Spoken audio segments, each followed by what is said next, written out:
What are you going to do? Try and stop us. Try and stop us. We'll give it the old college try, whatever. Yeah, very funny for the listener. Right before we started recording, Dan and I both had to Google whether or not we'd actually read this essay for the show before, because we both came on the call and we were like, this seemed very familiar. But thankfully, we have not read this for the show. Yeah. Maybe we're just retreading some familiar territory in a different it's guise, history. It is indeed history. It doesn't change. Yeah. Our interpretations of it will change. Whatever. Yes. I kind of feel like maybe we covered some of this in Old Gods, New Enigmas, but maybe not. I kind of completely forget. Yeah, maybe that's whatever. I don't know what happens in that. I came across a band recently. Oh, I should say their name, but I forget. Basically, one of the main guys in the band did this project once where he re-recorded his favorite Black Flag album. I think it was My War or something like that, completely from memory, because it was his favorite album when he was a kid. And he was like, you know what, I'm going to do an art project where I record this from memory, just to kind of, whatever this says about memory and how we interpret things. And I was like, we should just do that for the podcast, where it's like, let's record an episode on what we think happened in Old Gods, New Enigmas and see kind of how, time has fried our interpretations. Changed our interpretation. Yeah. But I feel like so much of this podcast is like a warped interpretation of what we think happened in some book based on what we've just read. Based on what we just read in the last 2 hours. And maybe some impact the other way, Yeah. Yeah. It's dialectical. You know what I mean? All right. So for this one, we're gearing up for our yearly Septemberly, not quite break, but set of banked episodes. And I don't know. We were just kind of trying to figure out what we were going to do for the first one, because we usually do a movie as well to kind of give ourselves some space during this time. But this first one, we're returning to Mike Davis, favorite of the show. And we're reading the first essay in Prisoners of the American Dream, which is called Why the U.S. Working... Is that what it's called? Why the American Working Class is Different. Different, and then in brackets, negative connotation. Not different in a good way, negative in a way where they're not doing what they're supposed to. And I'm glad we started this next month or so of episodes with this, and especially I'm glad that we did this, I think, after some of the ultra left stuff that we always, pendulum swing back into, because this was, this is what I wanted. You know what I mean? I don't really know what Mike Davis's politics were, but he has certainly some maybe appreciation for social democracy and mass party stuff, and just kind of getting back into this stuff. He's not, trying to beat you over the head with his interpretation of things, or, he's definitely not sectarian, but it was nice to get back into familiar territory, capital M Marxism, how the proletariat should be acting kind of stuff. Yeah, I feel like Old Gods, New Enigmas was definitely capital M Marxism in the broadest possible broad tent, big tent, broad, whatever interpretation of what that means. There's an extent to which I've come away from this finding it quite a heavy vindication of some ultra left maxims. Actually, oh God. Well, I know, maybe. But we can get into that. Yeah. What I'll say, this is this feels like an auxiliary statement. You know what I mean? Yeah, and it's actual scientific form. Yeah, so yeah, I kind of see what you're saying. Yeah. It's definitely. I appreciate the degree to which it's kind of taking some theoretical interpretations of this history and then applying an actual historical reading of the events to try and clarify what are otherwise purely theoretical ideological interpretations coming from the sort of left and right side of the political spectrum. So I definitely appreciated that. It's definitely fits into a corpus of essays that are quite strict historical materialist sort of approaches to understanding history, and particularly understanding the history of the socialist movement without adding teleological understandings of history or strict adherence to ideology dictating one's interpretation of the events. So that's not a surprise that coming from Mike Davis, like he was the master of that. So yeah. Yeah, every time we read Mike Davis, man, I'm always very impressed. Just in like very few people are able to be as kind of like level-headed, but I think what's more so impressive about him is that the way that he writes is just really eloquent and clear, and he's not trying to bash you over the head with like citation maxing. You know what I mean? Mm-hmm. While at the same time, it's very clear that this is like really well researched, and he's doing it because he's interested in it, or he was, sadly, I guess. Yeah, so I mean, the title of this essay is basically, it says what it's about. It's trying to explain why the working class of the United States, in the face of increasing historic proletarianization, has failed to do what it's supposed to do, if you're a Marxist, which is what they did in Germany and what they did in Russia. How could things possibly be different given different contexts? He's just basically, his research question is, why has there never been a labor party in the United States? Why has there never been a huge labor movement along the lines of SPD or, the Bolsheviks, I guess? Maybe that's probably not as good of an example, but there's no labor party in America. Labor fits into American politics in a really odd way. And this, what we read, this essay is one of several at the beginning of this book that makes up like a coherent research project. If one were to read it all. Yeah, if one were to read it all. Hey, give us 5 years. I'm sure we'll read the other two. But this one basically just covers, I think, like, there's a little bit of stuff about the beginning of the United States in here, which is ground that we covered when we read Eric Fauner, one of the Fauners. We read one part of one of his volumes of one of his books about the early American working class. If it's up there somewhere. Yeah. Eric? Eric Fauner wrote a short history of Reconstruction. Okay, so it must have been Philip Fauner. Mm-hmm. So yeah, but this one talks a little bit about like very early. This Mike Davis essay talks a little bit about very early American labor politics in like the 18th century, but mainly what it's concerned with is like the 1830s through the end of World War I, and he kind of periodizes this in three different periods, I guess, which we'll get into talking about, but. Yeah, I mean, he frames all of this by just basically saying the historical correlative of a labor movement in the United States is just the American non-voter. It's just people who are just checked out from politics, or if they do vote, it's because, this year they're angry about immigrants, or this year they're angry about, their water being poisoned or something like that. It doesn't form like a coherent Marxist, what you would expect from a Marxist interpretation of history, or at least a teleological one. And he obviously uses that to like defend Marxism and all of that, but does it in applying an auxiliary statement. Look at that. Yeah, I mean, it's one of the things that was really refreshing about his analysis was the type of definition he chose for a Labour Party, how he's identifying what a Labour Party is. Although he recognizes several different formulas for how that comes about, like the SPD in Germany and Austria, and the sort of continental European Labour parties come about through a different process than the ones in Britain and Australia. He identifies as being slightly different, outgrowths of the trade union movement. But he does take what I would say is quite a strictly Marxist interpretation, in the sense that what he's saying is lacking in the United States is, yes, the development of a Labour Party, but more directly the lack of of sort of coherent class consciousness, and a class consciousness that is leaning toward class independence. It's like a class separatist politics, which would then be reflected in a political party that sought to represent pure and simple the interests of labor against capital. There are moments in this history where some of those things appear on the horizon to some limited degrees. But I found it quite refreshing that he centered that interpretation of, what a core Marxist understanding of working class organization is.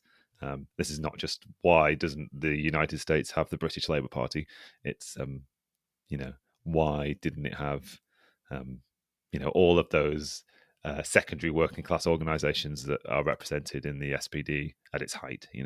Yeah, exactly. And even like to add on to that, it's like you could even say that it did for very brief moments. And what we'll get on to talking about is for very brief or small, of varying sizes, sections of the working class. And his kind of thesis here is that as these movements were variously defeated at the end of each cycle of kind of class struggle, the kind of the left, broadly speaking, was disarmed in one way or another to defend itself in the next cycle of class struggle. And this has just kind of turned into a snowball effect where, as you say, yeah, there is no Labor Party in the United States, but also there is no kind of like mass class for itself, based movement in the United States. And there very rarely has been anything kind of like that. It's interesting though, like this was written 40 years ago now at this point. He was writing this in kind of the context of another essay in this book, The New Right's Road to Power, meaning like the ascendancy of Reagan, which we kind of, if you kind of understand your history now, you recognize as being like a hard shift to the right. But popular interpretations of Reagan now and also then were maybe not so much like that in terms of who people thought Reagan was. So it's really interesting when he talks about Reagan here. He's very, very critical and very keen-eyed for like what this means. It almost feels looking at what the British Labour Party now is, for example, and to a certain extent also like the Australian Labour Party. We can kind of see where all of these roads more or less wind up leaving us, but it still leaves a question to be asked: why is the American proletariat, I guess I should say, like so historically underdeveloped? So maybe what we can kind of like start what he actually talks about he begins by basically saying that Marx, Engels, Kautsky, Lenin, and Trotsky all believed that the kind of slow development of proletariat working class consciousness of their times, their respective times, was all kind of like the product of what they would consider like transient conditions, right? So whether that was they assumed there would be an end to mass immigration to the United States at some point, and then an end to like an undercutting of wages with cheap labor, or the closing of the frontier they assumed would eventually kind of like raise class consciousness when monopoly capital eventually wins out against massive petty bourgeois capital in the United States, and when there's they assumed when there would be like a decline in U.S. massive productivity growth. They assumed all of these things would eventually, that these were historically specific conditions that eventually, once they were overcome, you would see not just the growth of a massive class consciousness movement among the American proletariat, but also probably like they assumed one of the biggest, right? Like Marx talks about, I think eventually the not the IDF, the IWA moved to New York at a certain point, and he was in communication with certain socialists out there. He spoke very highly of them. Engels spoke very highly of various organizations. But in hindsight, we can see that a few of these are definitely not transient conditions and would go on to haunt kind of any kind of movement trying to build a class conscious proletariat in the United States. Yeah, it's almost as though the idea from the orthodox Marxists to say, well, the United States is just behind the developments of other countries, and it will catch up. And in some ways, like it's interesting that you raise that point that there are these transient conditions, perhaps, and some of them were closed, but the negatives of those kind of morphed into other things. So, like to some degree, like the closing of the frontier, the sort of like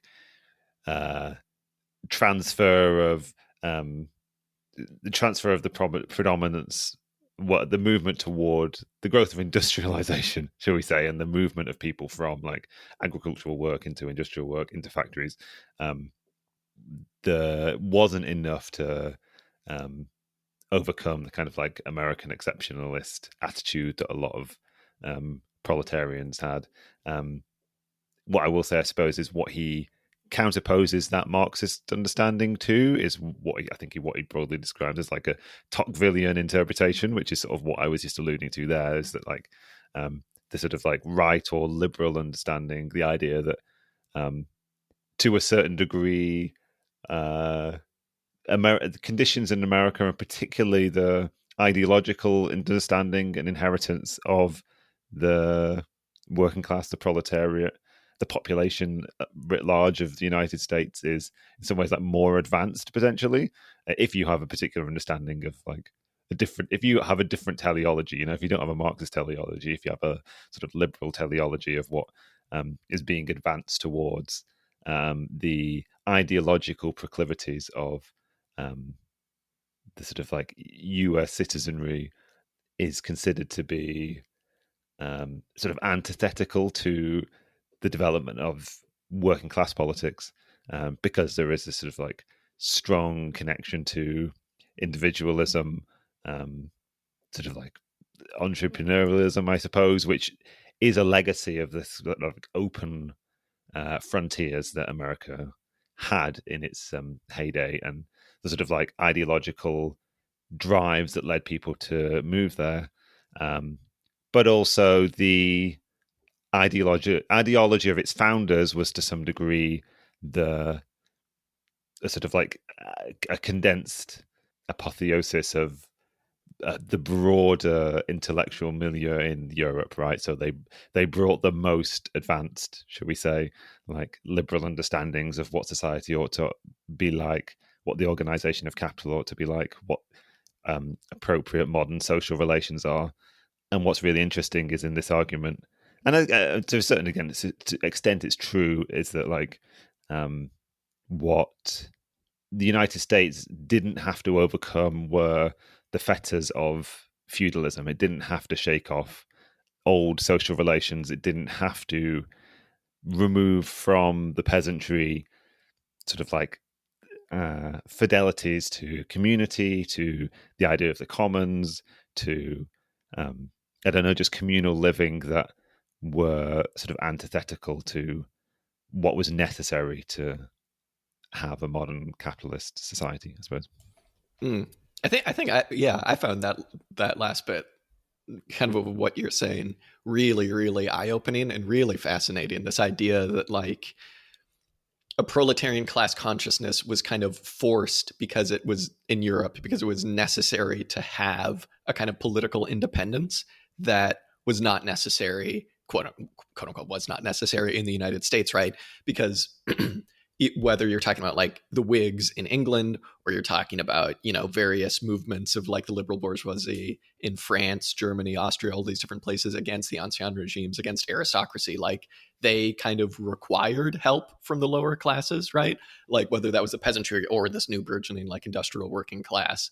And so they were kind of, proletarian movements were kind of able to find a political foothold when they kind of saw that they kind of had to ally with the bourgeoisie. But then, the French Revolution is a classic example of this, where it's like every couple of months there was a pendulum swing right, left, because, the sans-culottes in Paris realized, oh, these actually new bourgeoisie types actually don't really have our best interests at hearts, right? Like this all happened in a really condensed period of time. And they, and then the, momentum would move to the, lumpen proletariat of Paris, or the industrial working class that was kind of slowly being born in France.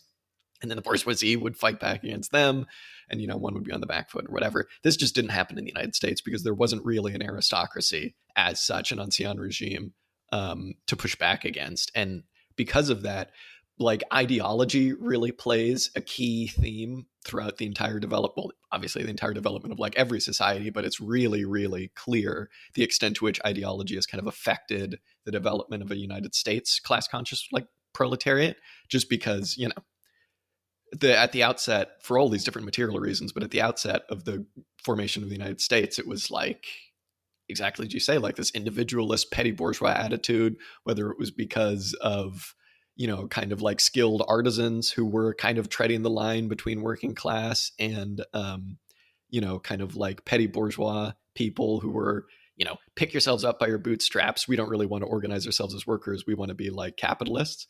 Or just the frontier, where everybody went out and had their own farm and sold all their shit. Like there wasn't really a peasantry as such. And obviously like slavery plays a massive role in all of this too, which we'll get to. But that idea of like there was no ancien regime to push back against, that is like, that's such a fascinating idea. And it's so freaky because it's like, Okay, well, now that the aristocracy's gone, is that why there's no like maybe, hey, maybe that means we'll actually get socialism in England, you know what I mean? Because there's, we still have all of these pre-bourgeois institutions. I don't know. That's a very grim thought. It's Yeah. very like, yeah. Well, I mean, Maybe, yeah. that's sort of one aspect of the parallels I thought this analysis shared with some ultra left Yeah. understandings, right? I mean, Yeah. this historiography of the development of the working class in Europe reminds me of the bits that I remember from E.P. Thompson's study of the development of the working class in Britain. My understanding is that a lot of his argument hinges on those pre-feudal elements. Like, it's not the ultra modern factory system that he thinks births a conscious working class, but the sort of like a memory of not pre-capitalist feudal social relations as they sort of impact the hard realities of the new capitalist social relations. And yeah, it makes one wonder, what was the high water mark of working class organization in Europe only achieved because it came off the back of, or it was historically close enough to the memory of something pre-capitalist, and then, as you say, like, came out of this legacy of allying with the new rising class against the old aristocracy, and out of social conditions or political conditions rather, whereby um, the new class, the liberal sort of intelligentsia, and the sort of proto-capitalist class had to ally with the working class, or the sort of like, I don't know whether they were strictly a working class at that point, but like a peasant mass, to have the foot soldiers for its revolution. And then the working class, by virtue of that, had this political education, or this impetus to organize politically, and a requirement to organize politically. One of the things that he focuses in quite a lot in this essay is the relationship to democracy, and the requirement to, I mean, there's a degree to which both the new capitalist class and the working class have a vested interest in developing, to some degree, like capitalist rights, not capitalist rights, but democratic rights, which I suppose in some ways have a relationship to capitalism's particular relationship to right and the rights of the individual. But they had to be struggled for in Europe, whereas America was birthed with, like, not obviously universal voter suffrage, not even universal manhood suffrage, but something very much closer to that from a much earlier point in its history, I guess. Yeah, a lot of white men were able to vote immediately in most parts. Although, as we read, if they're Protestants, it helps even better. Exactly. As we read in the Charles Beard, though, there were a lot of shenanigans to make sure people weren't voting or were voting in specific ways at the founding of America. Mm-hmm. It's so funny, man. I was thinking a lot about that book, the Charles Beard book, just because it's like he puts forward such an incredibly like farcical view of how the United States was formed, where it's like specific capitalists with specific interests, mainly in securities. They're like locking doors of courthouses to make sure certain constitutional like people couldn't vote. It's just like, yeah. I was just filled with this kind of like farcical interpretation as well reading this, because it's just like, I don't know if you saw, I put something in the Discord the other yesterday or something that was like, recently it came out that this member of the House of Lords was one of the people behind getting the Palestine Action Group in the UK labeled as a terrorist group and shut down and all this stupid bullshit. And it's also come out that he's also a paid consultant of an American arms technology company that operates in the UK, the Palestine Action Targeted. And the only reason I posted it is just because it's so funny. Like, there are these interpretations that you get in something like the Mike Davis, right, where it's like these big historical capital M Marxist interpretations of history, where it's like you get the materialist interpretation where, the American Revolution happened because there was a group of capitalists in the ruling class who, wanted this to happen and want that to happen, and they were pushing back against things like that. But then when you actually read the concrete ways in which this shit happens, it's just crazy, man. It just dumb. blows my mind. It's just dumb. It's like you couldn't write this shit. You know what I mean? It's like the Charles Beard really reminded me like that of that too, because it's just like, yeah, I don't know. You're just reminded how farcical the ruling class is and how it really is very bumbling. These days, it's very easy to get an interpretation of the ruling class as like all powerful, but it definitely doesn't really know what it's doing and very rarely acts coherently. Anyway, bit of a ramble. But yeah, I mean, the popular sovereignty stuff, that combined with this frontier and just kind of the nature, as we'll get into, of like the early industrial cities and also just like obviously wave after wave of kind of mass immigration.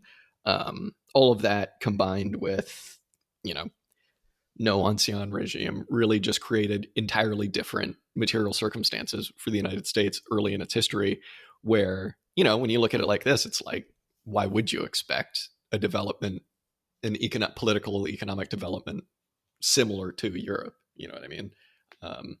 Let alone the rest of the world, where things also went in radically different ways. I would really like to read something about the development of the Australian Labor Party. It's very, very interesting when he briefly touches on that here.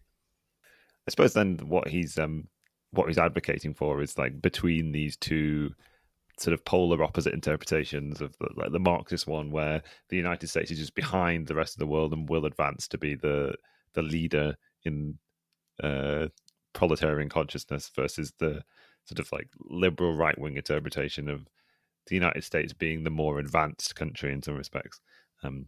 He's just trying to paint this image of one that's just a lot more historically contingent and escape these kind of like teleological interpretations, I suppose. So yeah, you're sort of like, it's interesting to focus on some of those like historical specificities. I suppose like the maybe we could go through the periodization that he has, right? He sort of starts with the sort of antebellum period and how it functions in that situation. I guess you've still got a degree of like frontiersmanship opportunity kind of thing, influencing circumstances. It's interesting that you mentioned the development of the American city. Like he points out that sort of these early industrial centers in America were quite easily escaped from by the working class. Like there was a degree of mobility available to the early proletarian population of the US with this sort of open frontier and sort of like new, very rapidly expanding cities, that there was just no requirement to like this just develop political organization to represent the workers against the capitalists in these settings in the way that they might have been in the industrial centers of Europe, where they're just like wasn't that kind of escape. So there's an extent to which like we don't even have to get into U.S. working classes, particularly the white working classes' relationship to race, and also the particularly unique role of immigration in the United States. There's a whole load of like historical specificity that he goes through, which, and I mean, obviously too, like, to say, we've mainly just been talking about the North here, and like exactly what you're talking about, like these new industrial cities, like whether it was like Pittsburgh or different places kind of in, as the frontier kind of gradually grew out into the American Midwest, like, if you were being crowded out by either cheap labor, cheap Irish labor, cheap German labor, something like that, or you were just sick of like the development of a, actual industrial system. He makes a point that kind of around this period, 1830s, there, through like the next few decades, there weren't that many factories even in the North that had like more than a few thousand workers. You would just leave and you'd go to Pittsburgh or you'd go to Cincinnati or some shit. You know what I mean? But I mean, obviously, I think the biggest thing, because when we talk about, the proletariat and when we talk about all this stuff, we also have to talk about American slavery. It's like he identifies three, what he calls like centrifugal, I think. Not centripetal, centrifugal forces on the American labor movement, basically things that were ripping a coalescence around a single goal of, abolition of labor or whatever. apart. He identifies those as the expanding frontier, which you've already talked about. In this period, it was cheap Irish and German labor. And the third one he just says is just racism. It's just like, yes, the one main through line of the American, experiment. And there was just very, very little interest in the growing proletariat in the North to ally itself with not just like anti-slavery movements, but just like northern-based abolition movements. Like there was no interest there at all. And he gives the example, you can take this with a grain of salt, but he talks about how when de Tocqueville came to America and did his big tour, he was like, yeah, there's like, the South is based on slavery and the subjugation of, like Black Africans as a, coherent race. But the sentiment for racism in the North is way higher to him, where he just says, there were fears that abolition in America would lead to a kind of, flooding of the labor market where nobody would be able to get jobs. And the majority of workers in the North just bought into this bullshit of race science and, Protestant America was gifted by God for the, basically just for white men. And that just led to a kind of massive inability or just an obvious, stratification of the working class, one whose legacy obviously still continues to this day and is one of the main things that haunts, a failed Reconstruction continues to kind of haunt any kind of labor organizing. Yeah, I mean, I think maybe if there's one overarching interpretation of this analysis, it's that there's just not enough reasons for the American working class to cohere in ways that break free of dividing lines between race and also between like different ethnic groups, different immigrant populations, and the role of religion as well is just wild. The degree to which it's just impossible for the US to sort of escape beyond these various sectional commitments, I suppose.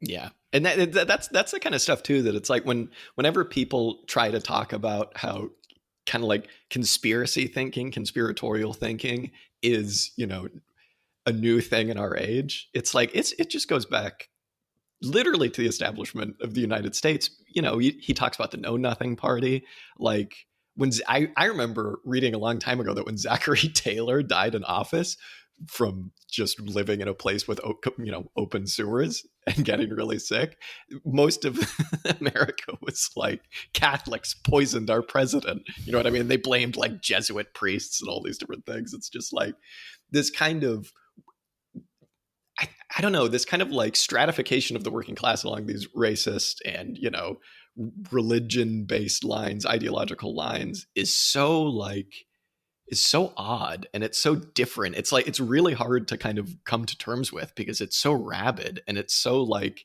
reading it in historical hindsight, it's like, well, yeah, obviously, like things would have been better for the growing industrial working class in the North if they allied with, at first Irish laborers or German laborers or then Polish laborers or different things like that. But it's just like this whether or not you can explain it simply by the, workers were afraid of their wages being undercut. Like, I'm not sure that you can, honestly. And Mike Davis seems to think that you can't either. He kind of points at some things that could try to explain this kind of crazy fucking racism and stratification that has existed all throughout America's history in the working class. But like, it's very odd. It's very, very odd the degree to which, exactly as you say, specifically religion and like anti-Catholic shit played into the failures to develop a kind of coherent class for itself.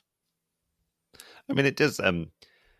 For me, it really makes me wonder if there is the requirement for something to break proletarian understanding, ideology, consciousness out of these kind of ghettos of sort of like racial or ethnic or religious prejudice. What is the sort of like default state? I mean, we don't have to look for a default one. That would be falling into one of these two traps and not being necessarily deploying enough historical analysis. But it does sort of make me wonder how easy it is to fall into these traps. how easy it is to be protective of the lot that you have, and it really needs for people to be pushed into a situation where um, their the means for their reproduction is so thoroughly threatened that they have to look beyond some of these prejudices. Um, it feels like an interesting case of the uphill struggle that it is to unite people around a purely class conscious class identity understanding of who they are and what they want for themselves in the world and the direction of political travel. I mean, I guess it is also very much worth emphasizing the degree to which these cleavages were very intentionally mobilized by um, the ruling class. It's not like um, this isn't representative of a deliberate effort to prevent the mobilization of the working class.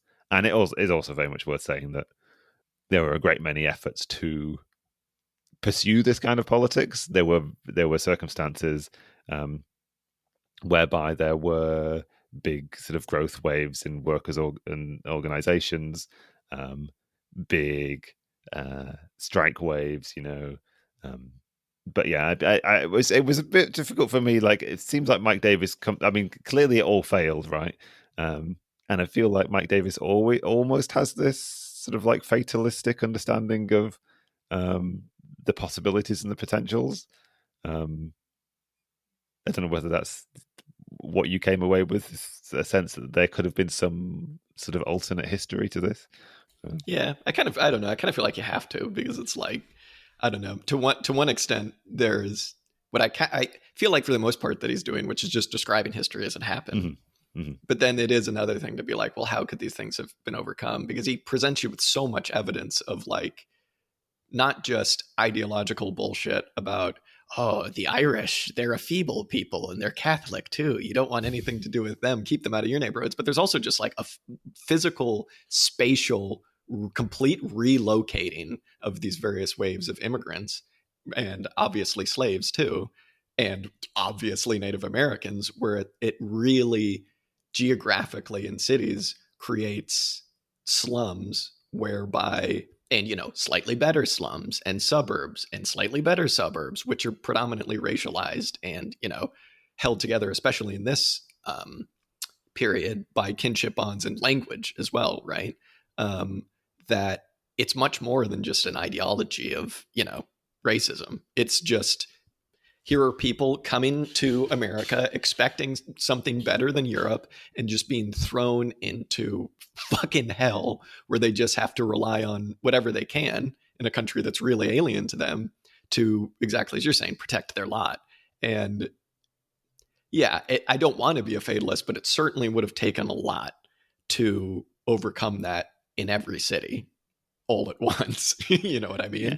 But he does point to various moments, like almost succeeded organizing in, say, like the Chicago stockyards towards the end of these periods that he's talking about, and like the meat packing industries and stuff like that, and different things. But for the most part, all of these movements were not capitalist socialist, and it was people just, what you're saying, trying to protect their lot, right? Mm-hmm. And it's interesting that these things work in the opposite direction, right? There's a degree to which the various immigrant waves, so let's take the sort of like Irish immigrant population, were looked down upon by what I think he refers to as like the native population, but like the Protestant like earlier waves of immigration. But it has a sort of countervailing factor, right? He points to this tendency for, in some of these cities, the Irish population is so large that at certain points at the end of the 19th century, they become the sort of like new wave of sort of like political operatives. They get drawn into city government. There is a particularly because of the democratic structure of the way city governance is organized, there's so many different positions um, for different uh, ethnic and religious communities to fill. Particularly, he points to the relationship between the Irish immigrant population and the Democratic Party, which like has this huge lead de-radicalizing effect, because once again, that's not just like on an economic level, but on a political level, there are certain gains to be made, and then there are certain gains to be protected. And if everything, because of people's lived experience, because they're immigrants, because they have to acclimatize quickly, if everything is directed through these sub-community groups or these groups, it can get such a lock and a hold on things that like it de-radicalizes the potential at every level to some extent. Yeah, well, and talk about just following your best interests too as an immigrant. It's like, well, who are you actually going to give your support to, really? A group that's espousing ideals where everybody would have to come together, including the people that are like throwing apples at you when you get off the boat or whatever, or the like corrupt party official in Tammany Hole who's like, you know, sets up a patronage system who like realistically you can probably see some benefit from in your lifetime. Like, I don't know. Makes sense. He gives, I'm just going to read this paragraph, because I think this example really speaks to how this is what we're talking about. This like process of racialization is like a process, and I should say a cycle, I suppose, because he talks about how a big figure in the Irish like decolonial movement, liberation movement, Daniel O'Connell, there were ties attempting to be made between the Irish population in America and just America in general, and the movement for liberation in Ireland, and how Daniel O'Connell eventually went to Westminster and was one of these people who had a conscience, so didn't want any support from groups that were pro-slavery. So he wrote a letter, and these are Daniel O'Connell's words here. He says, "I want no American aid if it comes across the Atlantic stained in Negro blood. Over the broad Atlantic, I put forward my voice saying, come out of such a land, you Irishmen, or if you remain and dare countenance the system of slavery, we will recognize you as Irishmen no longer." And then this is Mike Davis. He says, "O'Connell received a torrent of angry replies from the American repealers, who were predominantly Irish, decrying his support for blacks. One letter came from an assembly of Irish miners in Pennsylvania. After denouncing his address as a quote-unquote fabrication and warning that they would never accept blacks as quote-unquote brethren, the miners added," and then this is the miners speaking, this is a very Trumpian syntax here, they say, "We do not form a distinct class of the community, but consider ourselves in every respect as," and then in all caps, "citizens of this great and glorious republic, that we look upon every attempt to address us other than as citizens upon the subject of the abolition of slavery or any subject whatsoever as base and inquietus, no matter from what quarter it may proceed." And Davis just basically says this letter is being written from what he calls an anthracite hellhole in Pennsylvania, where these people are being treated little better as just like wage slaves to be put in the mines until they die, and then we'll get more off the boats and ship them in to do the same thing. And it's just like, how can you explain a class of people who've come to America from a famine, right? Because this is the 1840s, to just work in the worst conditions on the planet, right? How can you explain the ways in which the racism that they face is just, they don't see it at all as the same thing? And when people are talking about a support for abolition, especially when it's coming from Daniel O'Connell too, it's like, you know, there are obviously like base economic motives for people's interests here. And I think something about the settler society really plays into this, about like, there's always someone worse than you. This obviously played out in the Confederacy for like the, you know, white sharecroppers or whatever, or just small like landowners.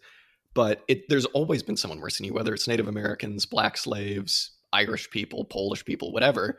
And it's just fucking crazy how quickly the Irish population, like literal immigrants, we're not talking about their kids, we're not talking about their grandkids, like people who faced this racism just could not see what it was that was going to lead to their own fucking liberation. It's really insane. Mm-hmm.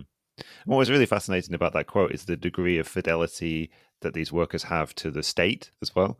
I mean, I think it probably must have something to do with, I mean, it comes back to the references in the beginning of the thesis to like Tocqueville's thesis, right? Of like, and comes back to this ideological understanding, like people's place in the frontier society, in a society where they're protected by a particular set of rights, particular relationship to equality.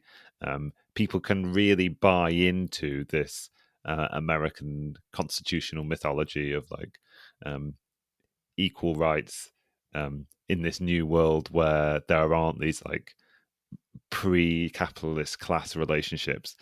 But yeah, it like what it makes me think is there's a real commitment to America and what America means, particularly from certain immigrant populations who have made that journey. You know, I would imagine must have been quite difficult to reckon with or recognize the failure of that promise. But like people's, I mean, it's limited evidence, but like supposing that people do have this real, in this period, real commitment to the mythos of America and emigrating to America, it really seems to cut against any possibility for working class or sort of like any just like humanist solidarity that one might hope for if you were sort of inclined toward a socialist project, I guess.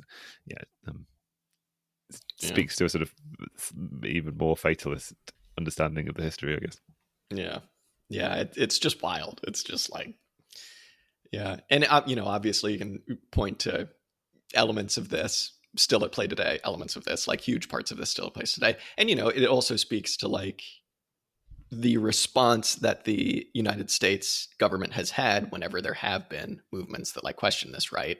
All the IWW, all the way up to like, I don't know, Rainbow Coalition, anything like that, right? Like, yeah, comes down very hard because it recognizes that is one of the main barriers to working class consciousness, I suppose. Even the ICE shit today too, like all of the deportations that are going on, you see there are so many like white Americans who are just like, man, that sucks. You know what I mean? And it's like whenever, I don't know, it's just fucking crazy. It's just like, what are you gonna do?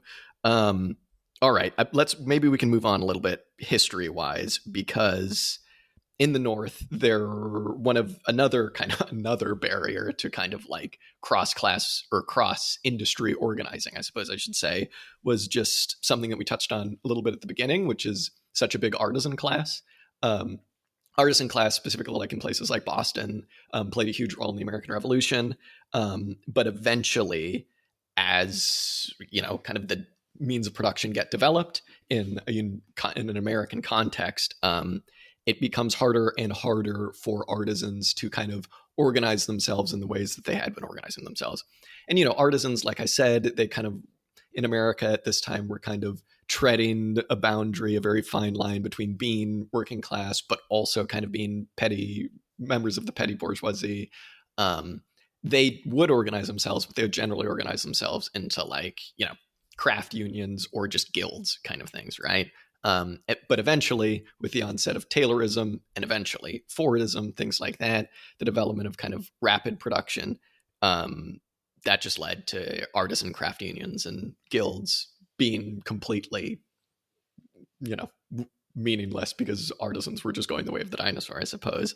And eventually, this kind of led to some pushes, as we'll see, for cross-industry unions. One big union, the IWW, as well as kind of the Knights of Labor.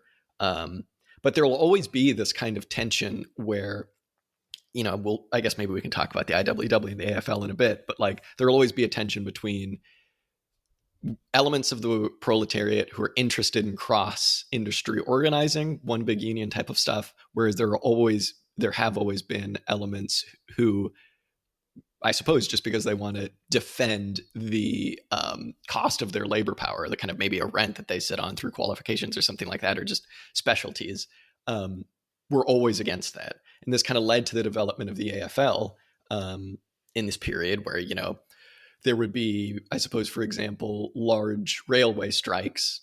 And it would seem like, oh, wow, this is actually really going to fundamentally challenge like American capital, because in a lot of places it did. But one of the ways that American capital was able to kind of break up these strikes was by appealing to engineers and going, hey, actually, you don't have a whole lot in common with the porters and the, various people loading and unloading these trains. You're worth a lot more. And this led to this kind of,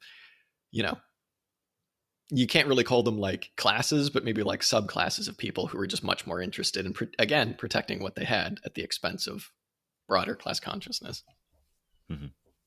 I mean, it's not like I'm almost in the context of this and like not surprised that uh, that that strategy worked.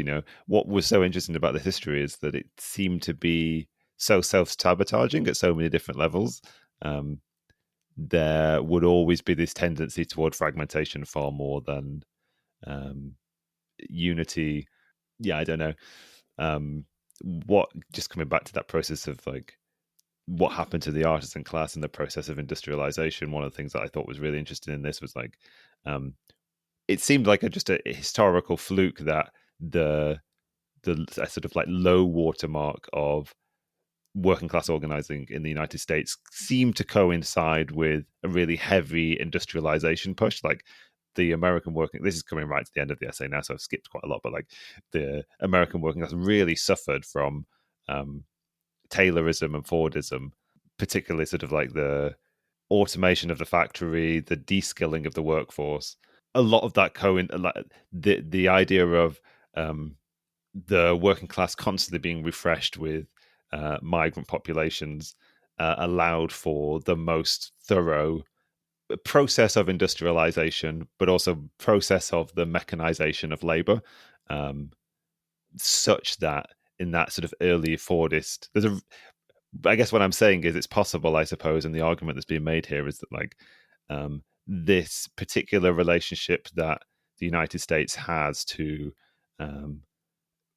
class relations, class politics, the lack of class politics, allowed for or formed what would become Fordism, Taylorism in some respects. Like there's a reason why that particular model of capitalism came about in this particular setting. And it has a heavy relationship to the fragmentation of the American working class, and in particular, it's sort of like labor organizing wing, I guess. Yeah, that's a really good point. It'd be interesting to actually read something that it dives a bit more into that point about kind of the development of these productive sciences, I suppose, and at least in the term of like Taylorism, against a development of kind of a class consciousness. That's a really interesting idea. And again, yeah, kind of like skipping ahead a little bit in this periodization, like whenever there were these movements to kind of organize industrially, they were either self-sabotaging or, they just were sabotaged in a really kind of conscious way. Like whenever there were movements to organize poor Southern sharecroppers or poor Southern workers after the Civil War with, in all but name, black slaves, black sharecroppers, poor black workers, specific, like, these would always be demolished by the ruling class. And specifically, like the one thing that he talks about here is there was a massive assault on black Southern disenfranchisement, or an assault on their enfranchisement, I guess, with the establishment of Jim Crow laws.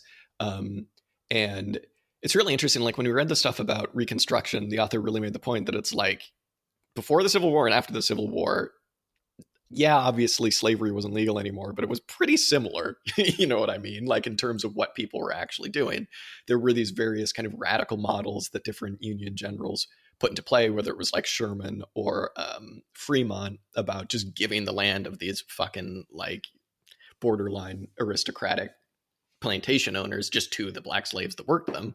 But those were all crushed by Lincoln and crushed by, the class of the ruling class of the South, which continued and continues in a lot of cases to this day to still run a lot of operations in the South.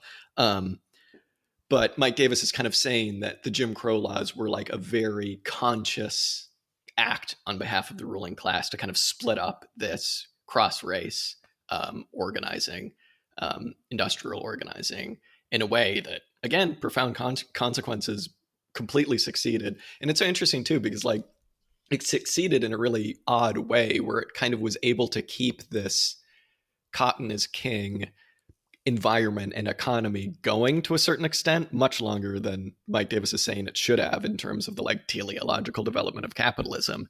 And it really, was massively responsible, this kind of assault on black organizing, cross race organizing, on just the massive underdevelopment of the South. Like, yeah, well done, white ruling class of the South. You managed to keep a shitty system going even longer. Didn't you say something at the beginning about the ruling class not really having it together and just being incompetent and bumbling? Exactly. Just I winging mean, it, man. I feel like so much of this is like speaking to the power of the American ruling class in this context, or the ability to mobilize these forces um, against the ruling class. Um, I mean, I guess one thing that I'd quite like to touch on, and it's an oft-made point, I suppose, is that like the relationship to of immigration to the development of um, socialist sort of intellectual understanding, I suppose, in the United States, and the relationship between various immigrant waves. Some of those from Ireland, I think, but largely from like Germany during in the aftermath of 1848, and um, also later periods of um, radical working class organizing, particularly around like the Haymarket uprising and the strikes at May Day and stuff. Um, Coincided also with immigrant populations that brought with them fidelity to radical politics. Um, but it was very hard for these politics to break out of those immigrant ghettos in the same way, proverbial ghettos, in the same way that like sort of Irish or other immigrant populations wouldn't look beyond the borders of their community or wouldn't express solidarity for other organizations. And had this sort of like reverse effect of like socialism being seen as befitting for that social group in a lot of ways. Like a lot of socialist organizers were Jewish, so if you weren't Jewish, then you didn't fit into um, that political milieu because you weren't in that racial category. Um, so again, like the relationship of uh, race with working class organizing sort of intersects with the history of even successful socialist organizing in the United States, um, but in a sort of negative way, I suppose. Yeah, it must have been very odd for those kind of like Red 48ers or whatever, like specifically the Germans pre the Civil War to come over and be like, oh, America's going to be the perfect place to do socialist organizing, and just showing up and being Yeah, like, what yeah, is yeah, this yeah, place? yeah. It's a really interesting quotes of like utter lament from organizers in the Socialist Party in their complete inability to reach out to anybody um, from any of the Catholic immigrant populations. Like cannot reach out to Poles, to Italians, to the Irish at all, when you would have thought these were the perfect populations for organizing for a socialist party, but like just nobody was interested, and there's sort of Yeah, real despair, it seems, from those people from those communities that had found their way into that kind of politics. yeah, and just confusion too. It's like, the period that we're kind of talking about, it's like especially like during and before and after the Civil War, like it was so obvious that like there were two kind of successive waves of predominantly Catholic immigration. At first, it was mainly Irish people and some Germans, and then a generation or two later, it was the first kind of Eastern European immigrants. This is kind of like what Upton Sinclair wrote about when he was talking about the jungle, right? Like Polish immigrants, Chicago stockyards, things like this. And like Mike Davis would talk about the like anti-Catholic shit that the like Irish working class was spouting. It's just like, it's like, you guys, what are you doing? Like, oh my God. It's like, it's just this successive cycle. You know what I mean? Where it's just like each wave of immigration, it's just impossible to organize with. And by the time we get to that kind of second Catholic wave of immigration, things are really thoroughly, not proverbially, but like literally ghettoized, where, okay, you're from this racial group, I suppose I should say, or like ethnicity, you will live here. You know what I mean? And that had the brief flare-ups of success, whether this was like all of Milwaukee's socialist mayors were predominantly because of a very large German population. Minneapolis had some success with socialism because of its Scandinavian population, and different parts of New York due to its kind of like Jewish population. Mike Davis makes the point that like for most of American history up until this point, like the language of actual capital S socialism in America was either Yiddish or German. Um, it's just fascinating. It's just fascinating that these kind of like, yeah, European organizers would come over and just like be thoroughly confused by this like conspiratorial, strange worldview. It's also very great that he makes the point too, Mike Davis, where it's like, you know, the Know Nothing Party, one of these like rabidly anti-Catholic, quote unquote, nativist political parties, was like kind of vital to setting up the Republican Party of Lincoln, which, like, you know, we think of as like this, we're taught as like this very progressive, you know, movement. But yep. What are you going to do? Lincoln, also very, not very good with the abolitionists. And yeah, this is another way the Republican Party could have gone at that period, and it certainly didn't. What are you going to do? Mm-hmm. And it's really, I mean, lots of finding myself thoroughly sort of demotivated and depressed.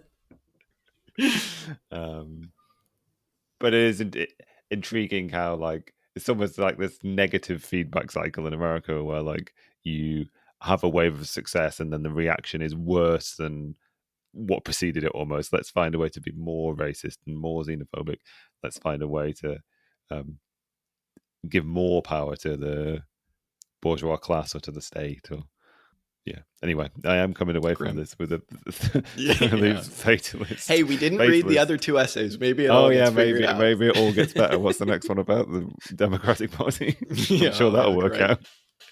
Yeah, briefly just to touch kind of on, because he does spend a bit of time talking about the Knights of Labor, and then eventually the kind of like, you know, very long bad relationship between the AFL, the more conservative labor organizing group, and the IWW. The group still exists today, obviously, as does the AFL. You know, industrial organizers.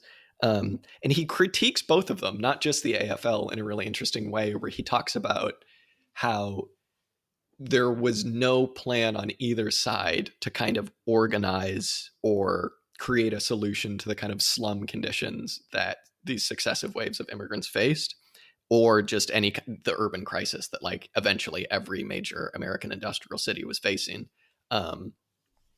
Whether that was because the Wobblies, kind of the IWW, like, wanted to specifically organize in workplaces, or the AFL was just like, we're going to get our way through like cronyism, graft, and just like very conservative labor politics and practices. Like, none of them were really especially considered with, or especially successful in the kind of social aspect of organizing.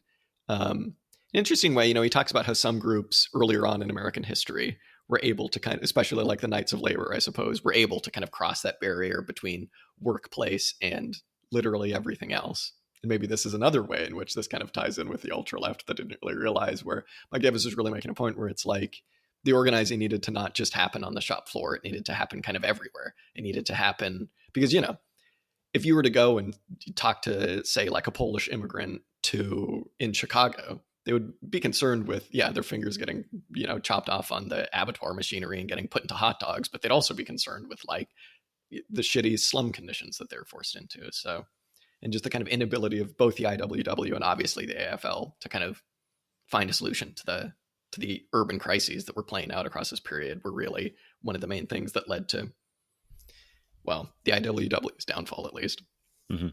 Yeah, I mean, it's interesting that the cleavage in this is between, like, he describes it sort of between reformism and sort of like radical syndicalism. Now, like, there is a point at which we can like apply some of the ultra left critique and say, well, if your ultimate horizon is syndicalism, if your commitment is to the trade unions, that's still a degree of like relationship with or forming your identity around a position relative to capital and having a role mediating that, I suppose. I suppose there's also a degree to which both of those organizations just had their constituencies, had the role that they played. You know, you represent these people and we represent the other ones.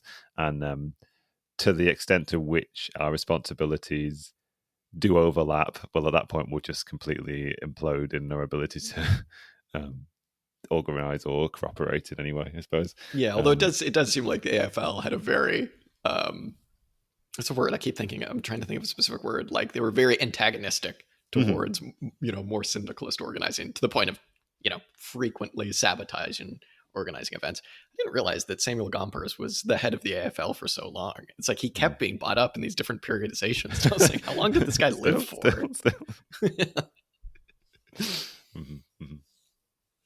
I did. I mean, just an interesting historical moment, but this idea of the Knights of Labour having this be responsible for setting up their own courts and arbitrating both sort of like disputes in the workplace, but also like social misdemeanors and the like outside of. It's one of the few examples of like the history of American labor organizing reaching into what we'd say like this sort of like social realm, I suppose, of like both, as you say, reaching beyond the workplace, but also organizing society along class lines. Taking a sort of like class independent approach kind of thing and setting up alternative institutions. Did feel like the Knights of Labour were the ones that got closest to that. Also interesting that they had to fashion themselves in the mold of the like Freemasons to just fly under the radar of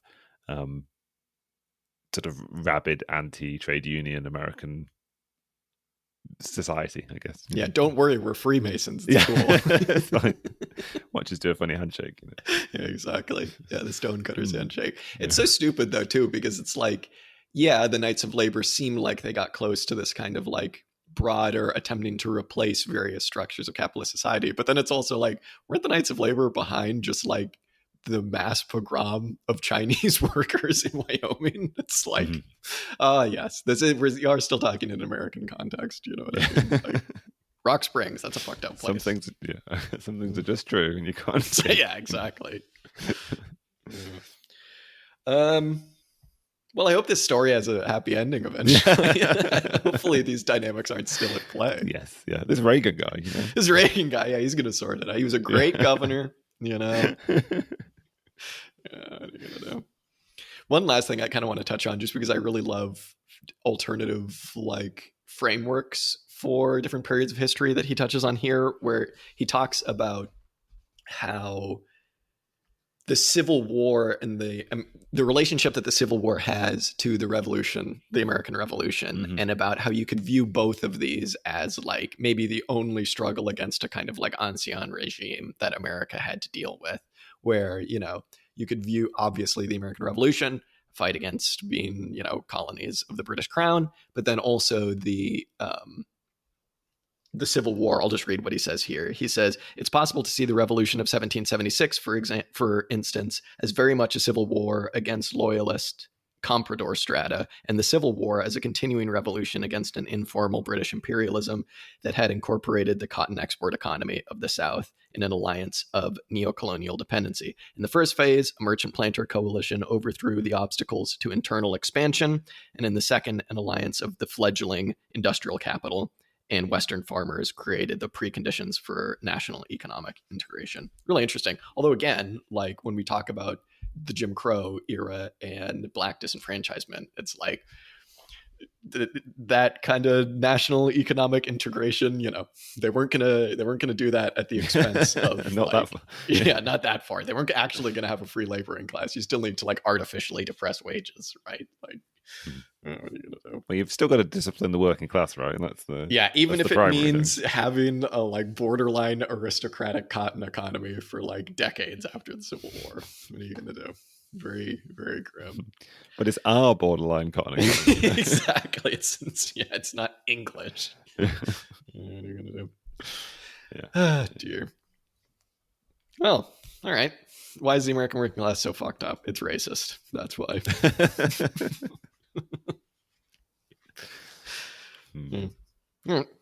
But I mean, like the source of my fatalism is actually wondering whether, you know, it's coming back to the ultra left critique. You know, it's like, was there a degree to which the working class only grew in Europe because of its relation to pre-feudal relations?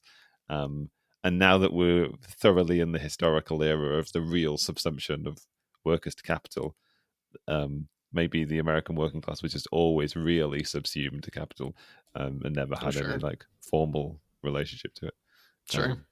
Just what, if we're gonna push the fatalism all the way, it'd just be like, have we reached a historical point where like America was the outlier, and now the rest of the world is caught up in the sense of like, or at least the rest of like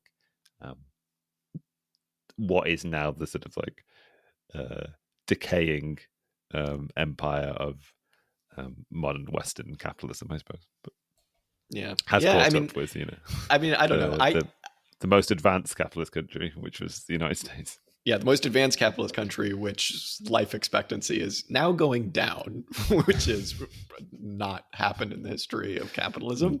Most ideologically advanced. Yeah. Oh, God, oh, Jesus. I mean, all I would say to that is that I think that you can probably take that interpretation and then still understand that that doesn't mean that contradiction, but between classes goes away. It just means that predictions for when that contradiction will make itself a player again on global politics, as it will need to be at this point, will always just be that. There'll be predictions because presumably something's going to happen. But I guess that's the ultra-left critique, where it's like, hey, when things collapse, then the contradiction will come out. So, And we just need an auxiliary strategy, There you go. What's the Marxist plan B? Marxist plan B. Hey, maybe remember that Wallerstein essay we read a long time ago where he was basically like, the ruling class, the bourgeoisie is becoming more aristocratized. Hey, maybe there's something there. Maybe that's the new ancien regime. You know what I mean? Yes. It's just a circle. Yeah, exactly. Yeah. Jesus. All right. Well, right. Well, great. another optimistic review. We've managed to great read essay, something. Though. Great essay. Mike Davis. Oh, yeah, great essay. Knocks it out of the park. The GOAT. Yeah. Once again, we've managed to read something about things that happened 200 years ago that have, ideology-shattering implications for today. So good for us. Good for us. We'll figure out what happened in between 1922 and 2025 sometime soon. Next time. All right. Thank you very much, Dan. All right. Thanks, Jack. Bye-bye.